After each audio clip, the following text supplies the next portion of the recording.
Okay now, hello and welcome to Let's Share a Dram, and at the end of this video I'll be talking a little bit more about a specific chapter of my forthcoming whiskey book, A Dark History of Whiskey. So please hang around until then, and if you enjoy this video, then if you please consider clicking subscribe below. It costs nothing, but it helps me grow my channel. Also, if you give this video a thumbs up, and if you feel like, then please leave a comment. I love to have a conversation going. And also the bell down there, if you click the bell, you'll be notified next time I upload a video on my channel here. And I don't see any reason why not, because I cover a vast range of subjects, from books, music, whiskies, I do love a whiskey, movies. I cover practically everything. Now today, this video, we are going to war. We are going into conflict. We're going to don our combat gear, or at least our Glencairn glasses, our reinforced glass Glencairn glasses. We're going to don, and we're going to Glencairn glasses, or rather our reinforced glass Glencairn glasses, combat Glencairn glasses, and we're going to join the battle of the budget malts. Okay, today now we are looking at two Islay single malts. These are the Islay single malts as sold by the budget supermarkets, Lidl and all these. Both of these are German supermarkets, but they've got a very big presence over here in the UK now, and have done, I think, for well more than 10 years. I'd have to look that up. So we're going to be comparing Benbrachen's Islay whiskey, which is Lidl's rather, and all these Glenmarnock Islay whiskey. Now, in terms of presentation, both these whiskies, which each cost less than £20, are presented as a premium product. They come in handsome hard card cases, both of them tubes. Now, in terms of presentation of the tubes, of what you see on the shelf in the supermarket, you know, in your Aldi's or your Lidl's, if you dodge the jogging bottom clad women with screaming kids going past. I love shopping in Lidl. I love 20 packs of crisps for 15p. Shopping in Lidl. Cider for 10p is great for me. You get time to gaze at the shelves, and what you're going to see on the shelves in terms of the presentation of both whiskies, I think we have a clear winner in our battle, and that is Glenmarnock. I just love this tube that Glenmarnock comes in, the colouring and everything. It looks rather beautiful, really, and it bears you its international whiskey silver medal, and also another silver medal on there. So, you know, in terms of pure presentation, I think it looks far superior to the Benbrachen, which comes in a rather more plain dark green tube. Although it's handsome, it's handsome enough. I don't think it compares to the presentation of the Glenmarnock. However, not only does this one boast a silver medal, but it also boasts a gold medal. So both of these whiskies have been recognised by experts as decent grams, and as I say, both retail for less than £20. So presentation wise, I'm going to give the award to the Glenmarnock, but that's just for presentation. So let's see where it really counts. Just a final word on presentation here. When you get past the tubes, the whiskies look remarkably similar, and the bottles that they come in are virtually identical. Both of them are corked, which is nice, rather than the standard metal screw or tin screw cap that is more prevalent on cheaper blends. The Benbrachen comes there. It's got the Benbrachen on the label, Islay single malt Scotch whiskey. It's an ABV of 40%, and it boasts its gold medals and silver medals proudly. The Glenmarnock also comes in almost an identical bottle. Again, as I say, both corked, which is nice. Glenmarnock boasts its silver medals here, but it doesn't have a gold medal. But if I was given the presentation awards in terms of the bottles themselves, then there's very little difference. Very little difference. Maybe the Glenmarnock looks a bit prettier because of this little purple box down here. But let's try the whiskies, because that's what really counts. Now, Glenmarnock and Benbracken, there's no such distillery. These are names that Lidl's and Aldi's have chosen to name their whisky, which they get from an Islay distillery. No one seems to know what Islay distillery it is. I see online a lot of speculation over it being Benbracken. Sorry, you know what, I'm getting confused now, of being called Islay or Bomo. But to be honest with you, all these whiskies at Glenmarnock, I seem to, the Islay whiskey reminded me of Bunnahabhain rather, I mean pronunciation is terrible. So as I say, Glenmarnock and Benbracken are not real distilleries, and what Aldi's and Lidl's have done, no doubt, is just think, let's think of something that sounds vaguely Scottish and name our whiskies that. So Benbracken and Glenmarnock they are.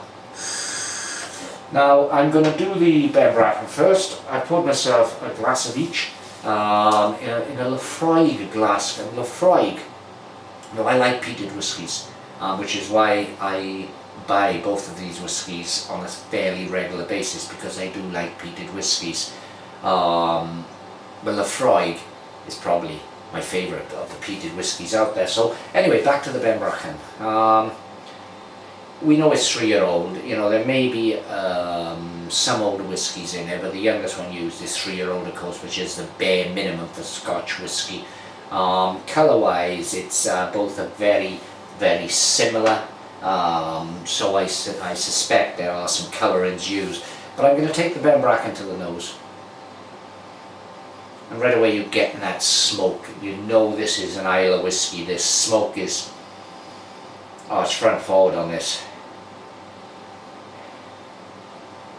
In fact, with the nose, the smoke is so powerful, it seems to be all you're going to get. You get that lovely peatiness. I'm going to take it to the palate a minute.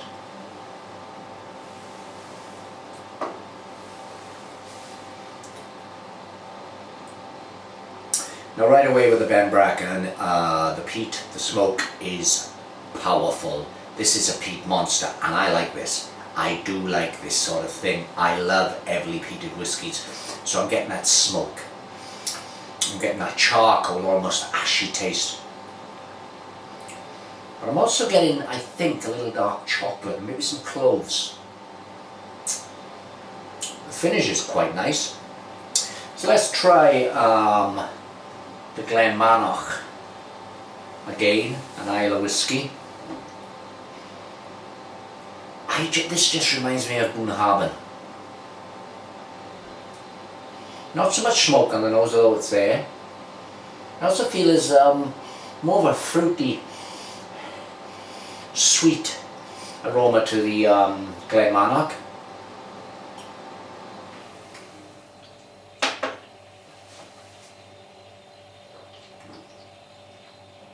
So that's nice. You're getting that smoke, though the smoke is not as intense as the Benbracken.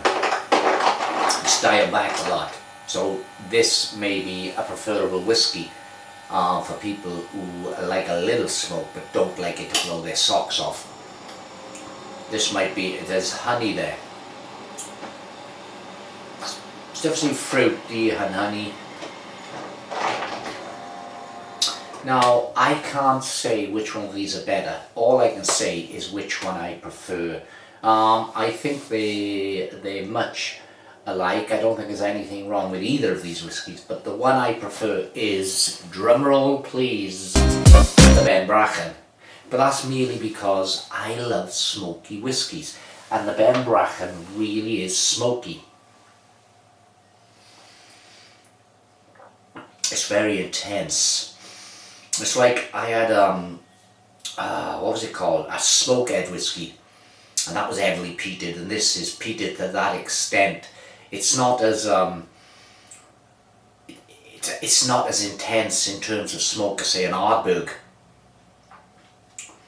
But it's very nice.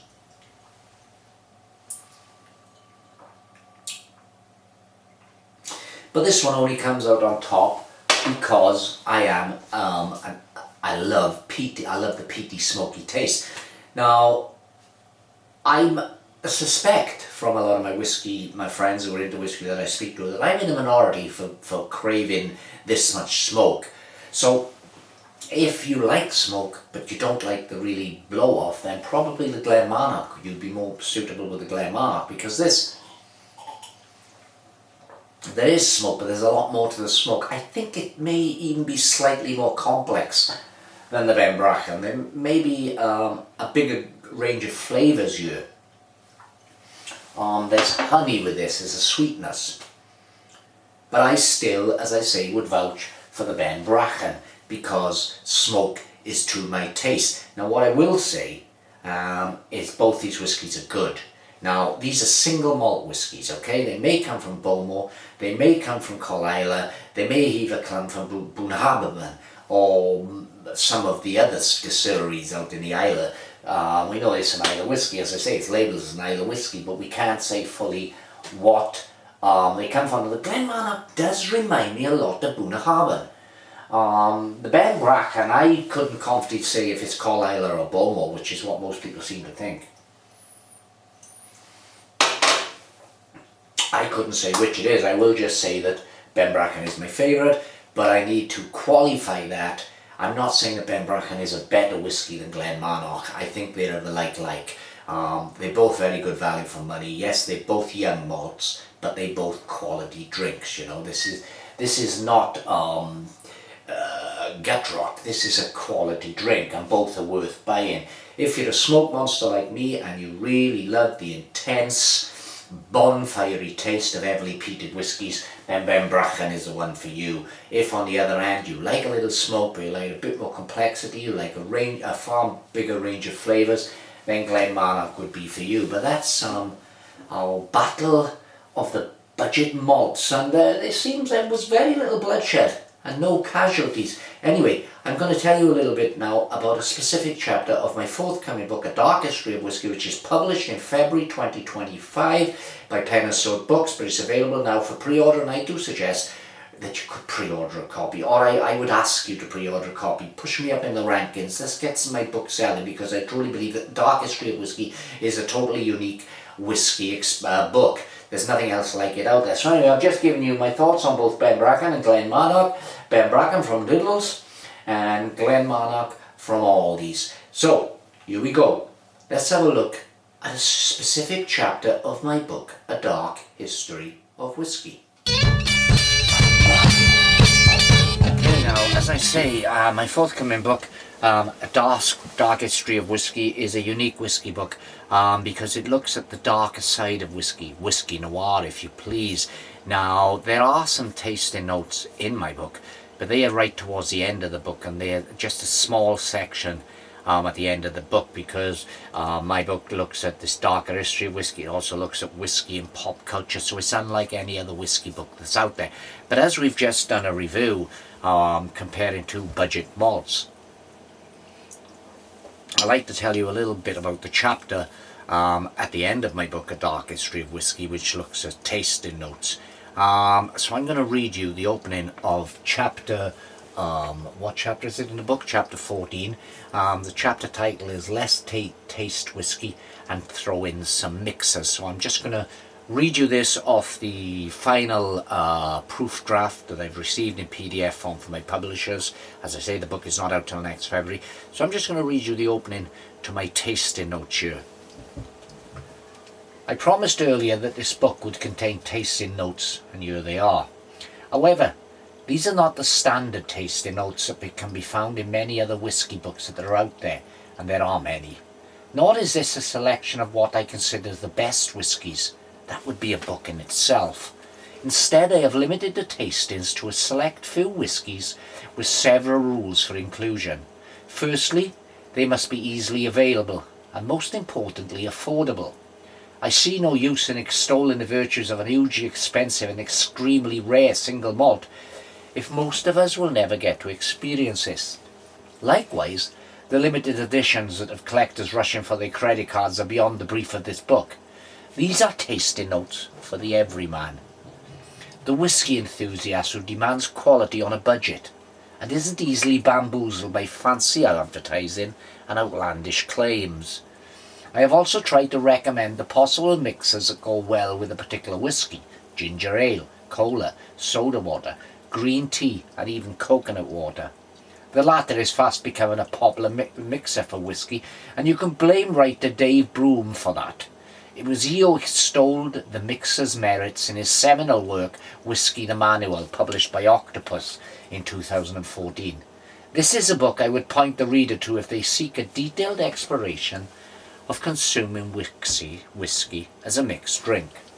So read on, and I do hope you try many of the inexpensive options listed over the following pages and have a mind to experiment with the way you try them.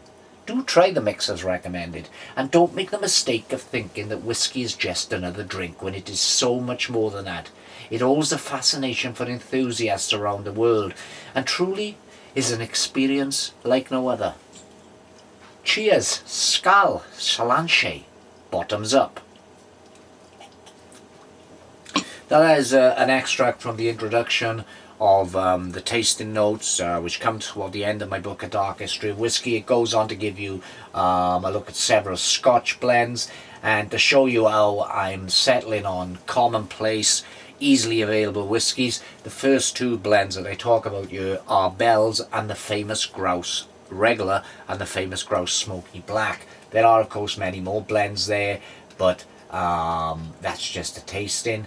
Then I move on to give you information on the mixers, and I also look at some single malts. And it's no surprise that the Benbrough and Islay single malt that I just spoke about earlier is actually featured in the book. You won't find many whiskey books that feature a lidl whiskey. I mean, it's unique just for that. That's before you look at all the other cool stuff. We've got Delwynny, Glenfiddich. There's just a lot of a Penderyn, one of the Penderyn range. That's the Penderyn Myth, the Welsh whiskey. I'm very fond of that. I'm a bit biased though because I live not far from the distillery. Then we go on to bourbons, and of course many of the popular bourbons are featured, such as, and don't knock me down for calling this a bourbon, but Jack Daniel's Old Number 7. Yes, I know it's billed as a Tennessee whiskey, but it meets all the legal requirements for a bourbon, and I always think of it as a bourbon, so there. There's also Buffalo Trace and of course Wild Turkey. Wild Turkey probably my most favourite bourbon out there. So that's just a little bit of a chat, a good review of two budget single malts, and also a chat about my forthcoming book, A Dark History of Whisky. As I did promise in an earlier video that I'd do several videos leading up to publication talking about specific, gotta put my teeth in, specific chapters of the book. We just talked about the tasting notes towards the end of the book. In the next video, or the next whiskey related video, I'll talk a little bit more about that. So anyway, cheers. I'm going to finish off this Glenmannock now. Yes, it's not as nice to my taste as the Benbrough, but it's still a damn decent dram. And like I say, if you're not into being overly smoky, then this is probably a better option than the Benbrough. So cheers, Solange. Thanks for watching. Don't forget, like, subscribe, and leave a comment below. Cheers.